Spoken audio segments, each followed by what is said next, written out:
नमस्कार दोस्तों। उम्मीद करता हूँ आप सभी स्वस्थ होंगे। मैं विष्णु प्रताप शर्मा स्वागत करता हूँ आपका फिजिकल एजुकेटर्स इंडिया पर। दोस्तों, आज अपने पढ़ेंगे ऑफिशिएटिंग एंड कोचिंग के बारे में। ठीक है, इसके अंदर जैसे ऑफिशिएटिंग क्यों ज़रूरी है, ऑफिशिएटिंग का क्या मतलब है, इसके बारे में अपने ध्यान से पढ़ते हैं। और ये परीक्षा के अंदर ये इंपॉर्टेंट क्वेश्चन है ना, जो उनके बारे में मैं आपको आज बताऊँगा। तो आपने शुरू करते हैं। ये चीज़ें हैं, ये आपको मैं बता रखी है, फॉलो कर लेना, आपके लिए हेल्प हो जाएगी और कुछ नहीं है। कॉन्सेप्ट ऑफ ऑफिशिएटिंग मतलब कोचिंग एंड ऑफिशिएटिंग मतलब कोचिंग और अंपायरिंग की जो अवधारणा है उसके बारे में पढ़ते हैं कि क्या चीज़ है, क्यों ज़रूरी है। ठीक है, तो कोचिंग और अंपायरिंग किसी भी खेल के आवश्यक घटक हैं। किसी भी टीम या क्लब को वापस देने का एक शानदार तरीका प्रदान करते हैं। जैसे मान के चलो अपने किसी क्लब से खेल रहे हैं, अपने अंपायरिंग सीख जाते हैं, सारी चीज़ें सीख जाते हैं, तो उस क्लब के लिए अपने हेल्पफुल बन सकते हैं ना। उनको अपने अपनी स्किल्स को, जैसे अपने उनके लिए खेला है कितने साल, अब अपने अंपायर बन के उनको हेल्प करना कि हाँ, मैं एक सीनियर प्लेयर हूँ, मैंने अंपायरिंग का कोर्स कर लिया है, अब मैं यहाँ अंपायरिंग करके अपने या फिर कोचिंग करवा के मैं अपने खेल को वापस वो चीज़ें देना चाहता हूँ जो खेल ने मुझे दी है। इस प्रकार से चीज़ें होती है। खिलाड़ियों के लिए, कोच के लिए या अंपायर की भूमिका निभाने के लिए आपको खेल की एक गहरी समझ विकसित करने में मदद मिल सकती है। ठीक है, इससे ऑफिशिएटिंग एंड कोचिंग के अंदर मिलती है। साथ ही आपको अपने पसंदीदा खेल में खुद को डुबोने का अवसर भी मिल सकता है। ठीक है, आप पसंदीदा खेल अपने खेलते हैं तो उसके अंदर एक तरीके से डूब ही जाते हैं। ठीक है, और ऑफिशिएटिंग एंड कोचिंग में बहुत गहनता से अपने को पढ़ना पड़ता है और सीखना पड़ता है। इसीलिए अपने एक-एक पहलू सीख जाते हैं खेल का। इसीलिए ये चीज़ ज़रूरी है। और ये है क्यों, इसका भी अपने को कारण पता लगा। एक अधिकारी वह व्यक्ति होता है या मतलब ऑफिशियल होता है जो, वो क्या होता है? वह व्यक्ति होता है जो किसी प्रतियोगिता के वास्तविक खेल को नियंत्रित करता है। ठीक है, वास्तविक जो उसमें खेला जा रहा है। ठीक है, बाहरी एक अलग होता है, अंदर जो खेला जा रहा है ना खेल, उसके अंदर क्या-क्या अपने को बाहर भी है, जैसे मेंटली भी अपने डिस्टर्ब करते हैं किसी प्लेयर को। जैसे आपने बॉक्सिंग में देखा होगा, जब फाइट होती है उससे 1 दिन पहले सबको दिखाया जाता है कि कौन 2 फाइटर हैं, उनके आपस में बहसबाजी करवाई जाती है, जिसमें कई बार पंचेस भी मार देते हैं। तो वो एक बाहरी फाइट है। लेकिन अंदर जब अंपायर का रोल होता है, रेफरी होता है, जज होता है ना, वो एक अधिकारी होता है, उसे एक ऑफिशियल कहा जाता है। वो मैच को संचालित करवाता है, एकदम अच्छे से करवाने की प्रयास करता है। सुरक्षित वातावरण में खेल के उचित संचालन को सुनिश्चित करने के लिए खेल के नियमों और कानूनों को प्रशासित करता है। नियम और कानून को बनाया जाता है किसी भी मतलब संस्था के द्वारा, उसको ढंग से फ़ॉलो किया जाए, इसके लिए ऑफ़िशियल की ज़रूरत पड़ती है। और अधिकारी उसका काम यही करता है कि भई ढंग से अपने उसको खेल को संचालित कर पाएँ और सब कुछ एकदम स्मूथली हो जाए। यह मूलतः अधिकारी द्वारा निष्पादित विभिन्न कार्य हैं। ठीक है? ये चीज़ें अधिकारी या ऑफ़िशियल करता है। ठीक है? इंग्लिश में इसको ऑफ़िशियल कहते हैं। ठीक है? खेल संचालन एक खेल के प्रबंध की प्रणाली है। ठीक है? एक सिस्टमैटिक वे है, मतलब किसी चीज़ को संचालित करने के लिए, चलाने के लिए, जिसमें विशेष रूप से खेल के नियमों को लागू करना और खेल के दौरान व्यवस्था बनाए रखना शामिल है। देखो, ऑफ़िशियल क्या काम करता है? व्यवस्था बना के रखता है। देखो, एक चीज़ बताऊँ, ऑफ़िशियल का एक ये भी रोल होता है कि खेल को संचालित मतलब खेल बना रहे। ऐसे ना हो कि बार-बार व्हिसल बजा के या बार-बार इशारे करके खेल को बार-बार बाधित किया जाए। ऑफ़िशियल का यही काम होता है कि खेल को लगातार खेल की भावना से खेला जाए। ऐसे ना हो कि बार-बार रुकाया जा रहा है, जो टीम आगे बढ़ रही है उसको बार-बार डिस्टर्ब करके उसका मतलब जो भी रिदम है उसको तोड़ा जा रहा है। ये चीज़ें नहीं होती, ठीक है? आपने कई बार देखा होगा कि फुटबॉल के अंदर क्या क्या होता है, कई बार बॉल अगर हैंड हो जाता है, लेकिन उनको एडवांटेज दे दिया जाता है जिससे किसी टीम का रिदम ना टूटे। ठीक है? सामने वालों के पास वापस बॉल आ गई तो उनको एडवांटेज दे दिया जाता है। इस प्रकार से ये काम करता है कि ऑफ़िशियल का काम ये होता है कि वो ज़्यादा इंटरफेयर ना करे खेलों के अंदर। ठीक है? और वो खेल को ढंग से संचालित कर दे। उदाहरण के लिए एक खेल अधिकारी जैसे किसी बेसबॉल अंपायर या फुटबॉल रेफरी खेल का संचालन करता है, फाउल दंड का आदेश देता है और खेल के नियमों को सीधा रखता है, ताकि खेल मतलब सीधा मतलब सिंपल एकदम स्ट्रेट टू पॉइंट रखता है कि हाँ, ऐसे-ऐसे करके चीज़ें करेंगे अपने, और इस चीज़ को अगर तुम करोगे तो उसका फाउल होगा। मतलब नॉर्मल सीधा का सीधा जो है वो वैसे रखता है। और ताकि खेल ताकि खेला जाने वाला खेल सभी के लिए निष्पक्ष हो। निष्पक्ष होना चाहिए ना खेल, ठीक है ना? इसीलिए सब नियम बता दिए जाते हैं और साथ में खेल को जितना हो सके चलाया जाता है, ठीक है? ज़्यादा बाधित नहीं किया जाता। अंपायर खेल को बाधित नहीं कर सकता बार-बार व्हिसल बजा के या फिर इशारे करके। खेल अंपायरिंग का कार्य स्थापित नियमों के अनुसार खेल प्रतियोगिताओं का पर्यवेक्षण करना है। जो अंपायरिंग करता है एकदम ढंग से पर्यवेक्षण करना है, उसको देखना है कि भाई सही तरीके से हो रहा है कि नहीं हो रहा, सुपरविज़न करना है, ठीक है? अंपायरिंग की गुणवत्ता खेल के नियमों के ज्ञान, खेल भावना की आवश्यकताओं का पालन करते हुए नियमों को लागू करने की उसकी क्षमता, निष्पक्ष निर्णय और सटीकता सहित एक अधिकारी के रूप में जैसे अनुभव पर निर्भर करता है। देखो, खिलाड़ी होता है जो, ठीक है? वो एक एकदम तरीके से खेल खेलना चाहता है। उसके लिए तरीके को बनाए रखने के लिए अपने ऑफ़िशियल की ज़रूरत पड़ती है। ऑफ़िशियल खेल को कैसे एकदम पहले तो नियमों को लागू करेगा, ठीक है? तरीके से लागू करेगा, उसके अंदर क्षमता होनी चाहिए कि वो तरीके से खेल को लागू कर पाए। दूसरी चीज़, निष्पक्ष निर्णय ले पाए, ये क्षमता होनी चाहिए किसके अंदर? ऑफ़िशियल के अंदर। सटीकता सहित एकदम सटीक आंसर होने चाहिए उसके कि हाँ, इस अगर तुमने ये फाउल किया है तो इसका मैं ये दंड दूंगा तुम्हें, सीधी बात है। ये डायरेक्ट होना चाहिए। इस प्रकार से धीरे-धीरे अनुभव भी आता है। ऐसा होता है एक ऑफिशियल।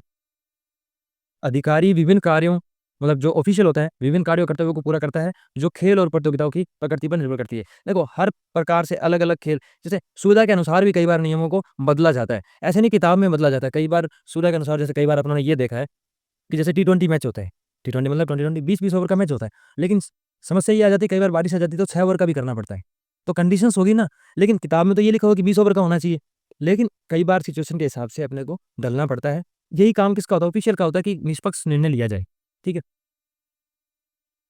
वह प्रतियोगिता में रेफरी हो सकता है, उदाहरणतः रग्बी, ठीक है? रेफरी हो सकता है जो मतलब रग्बी के अंदर रेफरी होता है। अधिकारी स्टार्टर या कोर्स जज के रूप में कार्य करता है। कोर्स जज कहाँ होता है? कोर्स जज एथलेटिक्स में होता है, ठीक है? या स्टार्टर हो सकता है, स्टार्टर, ठीक है, स्टार्टर हो गया। या फिर ट्रैक और फील्ड में फिनिश जज हो सकता है, ठीक है? ये चीज़ें होती है।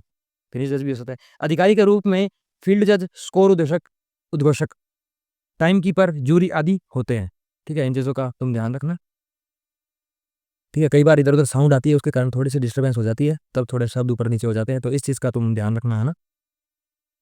कोचिंग की अवधारणा, कोचिंग की अवधारणा अब अपने पहले ऑफिशियल पढ़ लिया, ऑफिशिएटिंग क्या चीज़ होती है। अब आगे अपने क्या कोचिंग की अवधारणा पढ़ेंगे। खेल कोचिंग को किसी व्यक्ति को किसी खेल, शौक, करियर या इवेंट की तैयारी के लिए प्रेरित करते हैं, ठीक है? मार्गदर्शन और प्रशिक्षित करने के लिए प्रक्रिया में परिभाषित किया जाता है। देखो एक चीज़ सुनो, नॉर्मल है, ज़्यादा आप परिभाषा में अब नहीं जाएँगे, ठीक है? कोचिंग होती है ना, कोचिंग होती है कि किसी खेल को अपने किसी को गाइड कर रहे हैं या फिर मोटिवेट कर रहे हैं कि हाँ, ये खेल तुझे खेलना चाहिए। इस खेल के अंदर तेरी ये करियर बन सकता है। अगर तू शौकिया तौर पे खेलेगा तो उसके अंदर अपने ये तेरी हेल्प कर सकते हैं, इतनी उम्र तक तू खेल सकता है और अगर ये तुझे खेलना है, ये गेम खेलना है इसके अंदर, तो ये तुझे फ़िटनेस की ज़रूरत पड़ेगी। इस प्रकार से कोचिंग ये चीज़ होती है, जिसमें हर चीज़ एक्सप्लेन की जाती है, तोड़-तोड़ के बताई जाती है और खिलाड़ी को एक अच्छा प्लेयर बनाने के लिए ये कोचिंग दी जाती है, ठीक है? मतलब उसको ज़ीरो से फ्रॉम स्क्रैच मतलब पूरा एकदम ज़ीरो से हीरो बनाने का काम कोचिंग के द्वारा किया जाता है। कोचिंग और ऑफिशिएटिंग में फ़र्क है। कोचिंग के अंदर खेल को मतलब खिलाड़ी को तैयार किया जाता है खेल के लिए और ऑफिशिएटिंग के अंदर खेल को चलायमान या संचालित किया जाता है। खेल प्रशिक्षक खिलाड़ियों को उनकी पूरी क्षमता विकसित करने में सहायता करती है, ठीक है?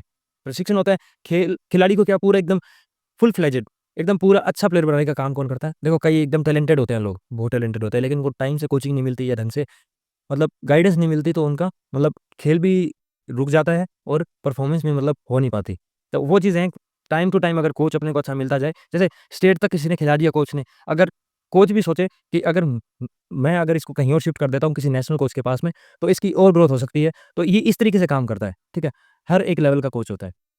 वे खिलाड़ी के प्रदर्शन का विश्लेषण करके जो भी ज़रूरी है, जो रेलेवेंट चीज़ें हैं ना, कौशल सिखाकर जो चीज़ें ज़रूरी है, कौशल जो वाले, तो वो सिखाकर प्रोत्साहन देक मतलब जो भी जैसे क्या होता है कई बार एक प्लेयर है मान के चलो, स्प्रिंट लगा रहे हैं और उसके अंदर 5 जने भाग रहे हैं। एक खिलाड़ी है जो थोड़ा-सा कमज़ोर है, उसको मोटिवेट करना कि अगर तू आज अच्छी तरह खेला तो तेरे को आइसक्रीम दे देंगे, ठीक है? या फिर आइसक्रीम नहीं तो आज तुझे एक नया बैट लाके दे देंगे। अगर ऐसा होता है ना, तो खिलाड़ी क्या सोचता है या फिर अपने खिलाड़ी को ऐसे भी प्रोत्साहित कर सकते हैं, अगर कोई खिलाड़ी जल्दी नहीं उठ रहा सुबह, बाकी सारे जल्दी पहुँच जाते हैं, वो जल्दी नहीं उठ रहा। तो उसको अपने एक चैलेंज दे सकते हैं कि भई रोज़ाना अगर तू 5 बजे आके मेरे घर के सामने आके मेरी बेल बजा के जाएगा, तो तुझे 1 महीने बाद मैं तेरे को नए शूज़ ला के दूँगा। तो उस खिलाड़ी को क्या हो जाएगा, एक ऐसा होगा उसको ज़रूरत भी होगी शूज़ की या फिर कोई भी उसको उपकरण चाहिए, तो अपने ये ट्रिक आज़मा सकते हैं, जिससे वो जल्दी-जल्दी उठना भी शुरू कर देगा और अपनी आदत में ही सुधार आ जाएगा और एक कोच के लिए एक शूज़ गिफ्ट करना कोई एक मतलब ऐसे कोई है नहीं कि कोई बड़ी बात है, मतलब आराम से अपने कर सकते हैं।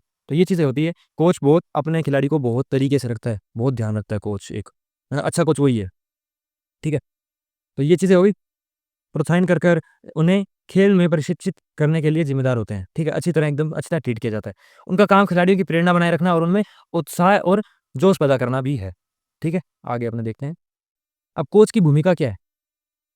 कोच क्यों ज़रूरी है? तो ये देखते हैं। शुरुआती लोगों को नियम जो मतलब नए हैं एकदम, नए सीखने आए हैं, नियम बताना, उनको तकनीक बताना और रणनीति सिखाने का काम कोच का है।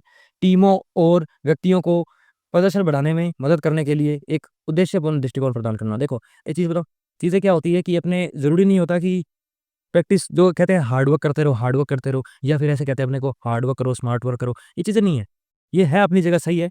कई ये कहते हैं कि practice makes a man perfect. देखो इसमें भी एक अपने एडिशन कर सकते हैं, perfect practice makes a man perfect. ठीक है, परफेक्ट प्रैक्टिस करनी होती है आजकल। आजकल ये नहीं है, आजकल दूसरों की गलतियों से सीखना पड़ता है अपने को। तो इस प्रकार से है कि जो भी अपने को जो उद्देश्य है ना, अपना उद्देश्य पूरा हो जाए, उसका दृष्टिकोण रखना है अपने को। उसका मतलब थिंकिंग प्रोसेस अपने को वो रखनी है कि उद्देश्य पूरा होता हो, तो वो कोच करवाता है अपने को। शीर्ष स्तर में शीर्ष स्तर के खेल में शामिल लोगों को अत्यधिक प्रतिस्पर्धा में पाए जाने वाले भारी दबाव से निपटने में मदद करता है। देखो, भारी दबाव बहुत चीज़ें होती है, ठीक है?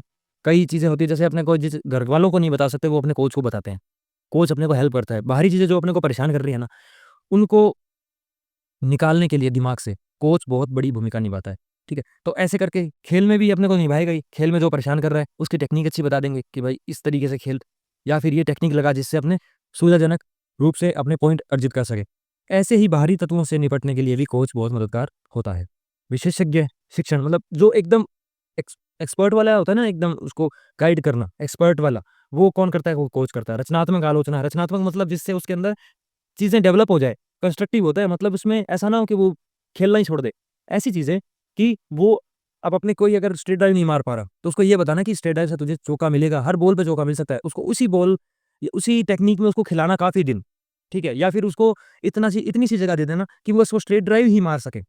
ऐसे करके रचनात्मकता आ गई ना, और उसको दूसरों से अलग कर दिया, फिर वो सोचेगा कि मुझे दूसरे ग्रुप में जाना है, तो मेरे को ये स्ट्रेट ड्राइव सीखनी पड़ेगी। इस प्रकार से वो सीख सकता है। ये अपनी चीज़ें कर सकते हैं। प्रेरणा देना, ऑन हैंड समर्थन, मतलब हाथों हाथ अपने को उसको मोटिवेट करना है कि तू कर सकता है। इस तरीके से के माध्यम से खेल खेल कोच व्यक्तियों को अपने दिमाग को केंद्रित करने में मदद कर सकते हैं। अपने अनुशासन को अंदर-बाहर हासिल करने, सीखने के लिए, सुनिश्चित करने के लिए आपके पास उनके पास उनके पास सफल होने का सबसे अच्छा मौका है। मतलब चीज़ें देखो, कोच का काम यही है कि उसको ढंग से सिखाना, एकदम तरीके से एक प्योर एथलीट बनाना एक कोच का काम होता है, जो हर चीज़ में आगे बढ़ सके।